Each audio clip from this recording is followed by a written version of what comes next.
मुझे कह दो तो चांद तारों को तोड़ लाऊंगा मैं। पहले जाके बर्तन धोती किचन में रखल बा, फिर ओकरा बाद नइते हम चांद तारा सितारा मोती सब अपने पास रख लेब। अब जाई।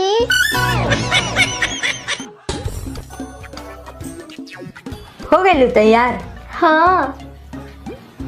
आज तहार बालवा बड़ा सिल्की लागता। का बात बा, आज बड़ा प्यारा होता। प्यार वार गइल भाड़ में, आज के बाद हमार खाना में तारे एको बाल आए लू तो टकला कर दे।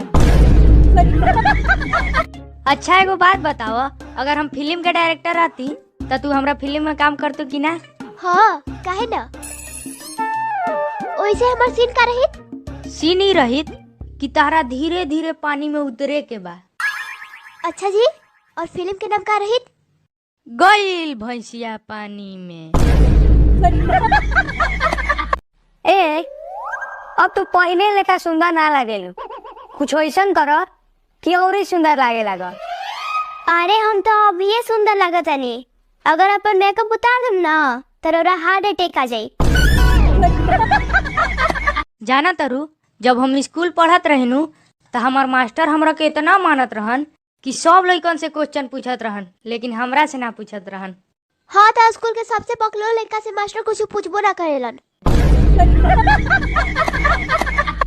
ए जी, रोरा कबो पागल खाना गइल बानी? अरे भुला गइलू, पूरा बारात लेके तार घरे ना गइल रही।